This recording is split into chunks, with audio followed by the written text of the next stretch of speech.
Le 13 janvier 1999, 22h45, dans le parking de l'école secondaire Woodlawn dans le comté de Baltimore. C'était censé être une soirée normale pour Amin Lee, une élève de 18 ans brillante et membre populaire de sa communauté scolaire. Mais ce qui allait se produire ensuite allait tout changer. Dans un événement choquant, Amin Lee a été assassiné, son corps battu et étranglé. Le corps inanimé de la victime serait découvert quelques heures plus tard, envoyant des ondes de choc à travers la petite ville résidentielle. Alors que la nuit tombait, le parking normalement tranquille de l'école secondaire Woodlawn était baigné dans une étrange obscurité.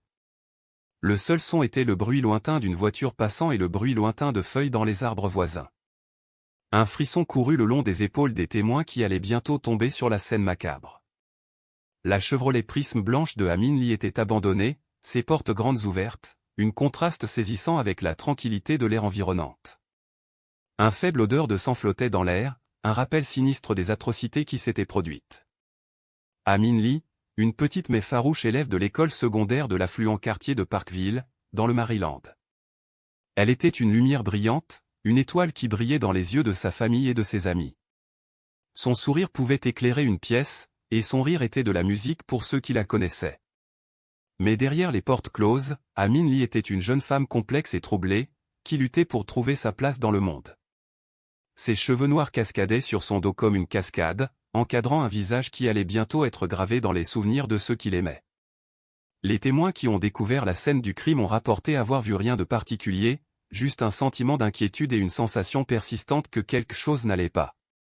Ils ont affirmé n'avoir entendu que les bruits lointains de la nuit, le barking occasionnel d'un chien, et le lointain grondement de la tempête à l'horizon. Personne ne pouvait prédire l'horreur qui les attendait. Ils n'ont pas vu les taches de sang sur le bitume ou les restes mutilés du corps de Amin Lee. Ils sont tombés sur une scène qui les aurait laissés secouer pour le reste de leur vie. Avant de poursuivre, cliquez sur la petite cloche et abonnez-vous. Nous publions de nouveaux cas chaque jour. Je vais vous emmener en arrière jusqu'au début de cette histoire, où tout a commencé avec une disparition choquante et une série de questions sans réponse. C'était censé être une soirée normale pour Amin Lee, une élève brillante et populaire de l'école secondaire Woodlawn. Mais ce qui allait se produire ensuite allait tout changer, déclenchant une chaîne d'événements qui nous entraînerait dans une piste sombre et tordue. En plongeant dans les détails de ce crime odieux, nous allons suivre les détours et les retournements de l'enquête, examinant les preuves et les suspects. Nous allons explorer la partie sombre d'une ville autrefois tranquille, où la ligne entre le bien et le mal était floue. Alors que l'histoire de l'assassinat de Amin Lee se déroulait, les détectives du département de police du comté de Baltimore étaient confrontés à une tâche délicate, reconstituer les événements de cette nuit fatale. Ils ont fouillé les rues, parlé aux témoins et rassemblé des preuves. Mais la piste était froide, et le tueur semblait avoir disparu dans le vide. L'enquête les aurait entraînés dans une toile complexe de relations et de motivations, chaque fil plus enchevêtré que le précédent. Alors que les jours se transformaient en semaines, et les semaines en mois, l'affaire serait devenue une sensation médiatique, captivant l'attention de la nation. Mais derrière les titres et les spéculations, la question restait, qui était responsable de l'assassinat brutal de Amin Lee? Amin Lee était la personne centrale de ce cas. Elle était une étudiante de 18 ans, vivant dans le comté de Baltimore. Amin Lee était une élève de terminale à la Woodlawn High School.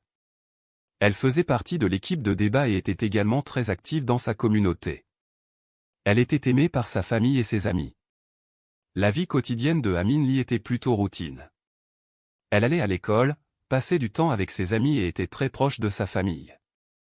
Elle avait un emploi à temps partiel dans un restaurant local. Amin Lee était également très active dans l'équipe de débat de son école.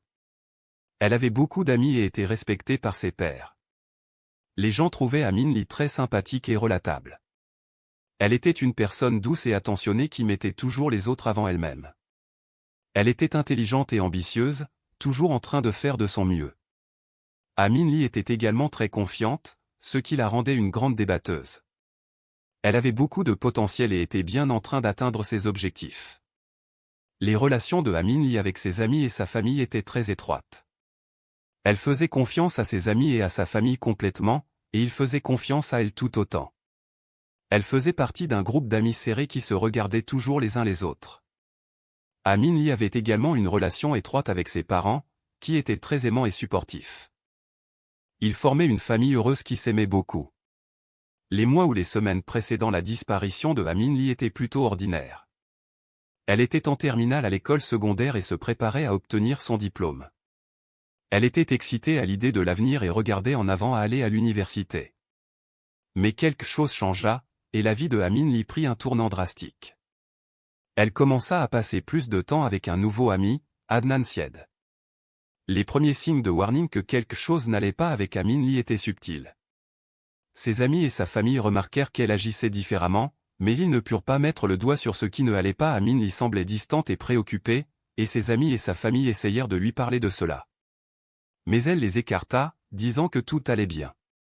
Mais ils ignoraient que quelque chose de sinistre se cachait sous la surface. Les amis et la famille de Amin Lee essayèrent d'ignorer les signes de warning, pensant qu'elle passait juste une période difficile.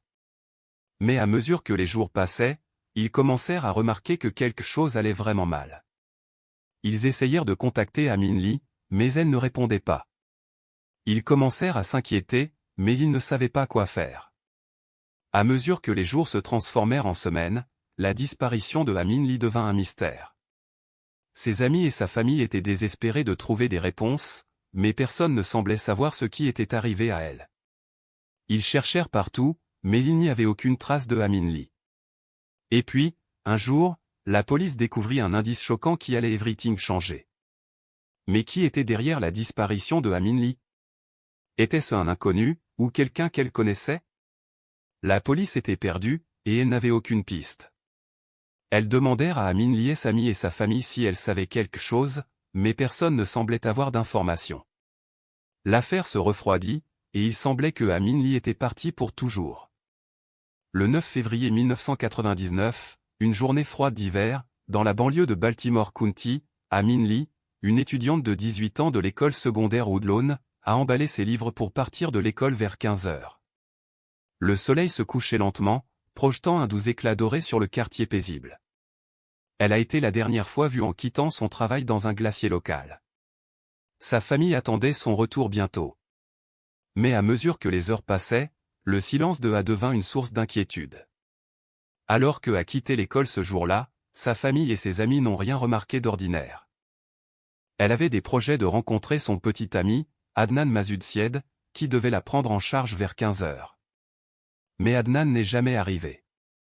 L'ami de A, Wild, a affirmé avoir vu l'argument avec un ami au centre commercial quelques heures avant. Il était incertain de ce qui s'était passé entre eux. Le lendemain matin, le corps de A été découvert dans le parc Liquin, une zone boisée près de chez elle. Son corps était partiellement caché sous une pile de feuilles et de branches. Un garde forestier a fait la découverte sinistre vers 10 heures le 9 février. Une autopsie ultérieure a révélé que A avait été étranglé, et sa mort a été classée comme homicide. L'enquête a été lancée immédiatement, les policiers se concentrant sur Adnan Masood Syed comme leur principal suspect. Mais ce que les enquêteurs auraient plus tard découvert serait l'un des détails les plus choquants du cas, le corps de A était toujours dans la même position lorsqu'il a été découvert, avec ses bras croisés sur sa poitrine et sa bouche scellée avec du ruban adhésif. Cette pose étrange a laissé de nombreuses personnes se demander les motifs du tueur. Pourquoi quelqu'un aurait-il posé la victime de cette manière précise et délibérée? La réponse à cette question prendrait des mois à être découverte. Mais une chose était certaine, c'était un crime qui hantait la ville de Baltimore pendant des années à venir. La piste anonyme qui a d'abord conduit la police à Adnan Masood Syed était un appel 911 fait par un citoyen préoccupé. Le dénonciateur avait entendu une conversation entre Wild et un ami, suggérant l'implication d'Adnan dans le meurtre de A. La police a rapidement amené Adnan pour l'interroger, où il a fourni un alibi contradictoire. Il était clair que Adnan cachait quelque chose, mais il a maintenu son innocence. L'enquête venait de commencer, et elle allait devenir très compliquée. Comment voyez-vous vraiment ce qui s'est passé ici? L'implication d'Adnan était-elle une coïncidence, ou était-il vraiment coupable du meurtre de A? La preuve révélerait bientôt une vérité choquante, une qui laisserait la communauté dans le choc. Mais pour l'instant, la réponse reste un mystère. Alors que l'enquête se déroulait, la police a commencé à découvrir un réseau de tromperies et de mensonges qui s'étendait jusqu'en haut. Les amis et les connaissances d'Adnan étaient tous impliqués dans l'affaire, certains fournissant des témoignages contradictoires. La piste de preuve a conduit la police à la poursuite d'un canard, des rues de Baltimore au bois du parc Liquin. Mais avec chaque nouvelle révélation, la vérité semblait s'échapper de plus en plus. Et puis, juste quand le cas semblait résolu, une bombe a explosé qui a everything changé. Mais avant de poursuivre, revenons sur le grand plan. Le meurtre de A était un acte de violence sans sens qui a choqué toute la communauté. Elle était une jeune femme brillante et ambitieuse avec toute sa vie devant elle. Et maintenant, elle était partie, laissant derrière elle une famille déchirée par la douleur et une ville qui se demandait ce qui aurait pu être. La question qui se posait à tout le monde était simple, qui était responsable de ce crime odieux? Et à mesure que l'enquête continuait, une chose devint claire, rien n'était comme cela semblait. Dans l'affaire du meurtre de Amin Lee, les policiers ont initialement réagi comme pour n'importe quel autre homicide à Baltimore. Ils ont visité le secteur, interrogé les témoins et recueilli des preuves. La première piste qui a déclenché une enquête est venue d'un témoin qui a signalé avoir vu une Chevrolet Cavalier bleu quitter le parc le jour où le corps de A a été découvert. Les autorités ont retracé la piste du propriétaire de la voiture, ce qui les a menés à Adnan Syed, mais il avait une alibi solide au moment du meurtre. Cependant, cet alibi serait plus tard remis en question, ainsi que la crédibilité du témoin qui avait initialement identifié la voiture suspecte. La pièce d'évidence clé qui a tout changé dans cette affaire était la déposition de Jay Wild, un ami d'Adnan qui a prétendu avoir été impliqué dans le meurtre de A. L'histoire de Jay, qui a plus tard été contestée par certains, a impliqué Adnan dans le crime. Selon Jay, Adnan lui avait demandé de l'aider à éliminer le corps de A dans le parc Liquin. La déposition de Jay a placé Adnan sur les lieux du crime, et cela semblait être une pièce d'évidence cruciale contre lui. Cependant, certains ont remis en question la crédibilité de Jay en tant que témoin, en notant les incohérences dans son histoire. Avec la déposition de Jay en poche, les enquêteurs ont commencé à se concentrer sur Adnan comme le principal suspect. Un autre personnage clé dans l'affaire était Stéphanie, une camarade de classe de A qui a signalé avoir entendu une conversation suspecte entre Adnan et Jay le jour du meurtre. Les policiers ont également enquêté sur l'alibi de Jay, mais cela semblait solide. En même temps, les policiers étaient sous pression pour arrêter un suspect dans l'affaire à haut profil. Ils étaient également confrontés à un sentiment d'urgence, car Baltimore connaissait à l'époque une augmentation des crimes violents. Une piste majeure dans l'affaire était l'enquête sur un homme nommé Ja, qui avait été vu en train de discuter avec A quelques jours avant son meurtre. Les policiers croyaient que Ja pourrait avoir été motivé à tuer A, et ils ont passé des mois à l'enquêter, mais finalement, il a été éliminé comme suspect. Cette piste a gaspillé du temps et des ressources précieux, détourant les enquêteurs de d'autres suspects potentiels. L'alibi de Ja pour l'heure du meurtre a également été vérifié, ce qui l'a encore plus clairé aux yeux des policiers. L'affaire se réduisait maintenant à Adnan et Jay, avec Jay étant un témoin clé pour la prosécution. La révélation ou le retournement de situation que personne n'avait prévu, dans l'enquête de la saison 1 sur Adnan Syed, était l'alibi fourni par Asia M. Klein, qui affirmait avoir vu Adnan à la bibliothèque au moment du meurtre de Amin Lee. Cet alibi était un point majeur de contestation dans l'affaire, car il s'opposait directement au calendrier de la procédure pénale du crime. La procédure pénale a argué que l'alibi d'Asia était peu fiable, tandis que l'équipe de défense d'Adnan a affirmé qu'il s'agissait d'une preuve de son innocence. Cependant, en 2016, le procureur général de l'État du Maryland, Brian Frosh, a annoncé qu'il rouvrirait l'affaire et réexaminerait les preuves. La décision a été considérée comme un tournant majeur dans l'affaire. Le retournement de situation de l'alibi d'Asia a conduit à un réexamen des preuves dans l'affaire, et il a également soulevé des questions sur l'efficacité du dossier de la procédure pénale contre Adnan Syed. Si Adnan était effectivement à la bibliothèque au moment du meurtre, comme l'affirmait Asia, alors il ne pouvait pas avoir été celui qui a tué Amin Lee. Le dossier contre Adnan reposait en grande partie sur la déposition de Jay Wild, son ami et supposé complice, qui avait une histoire de désinvolture.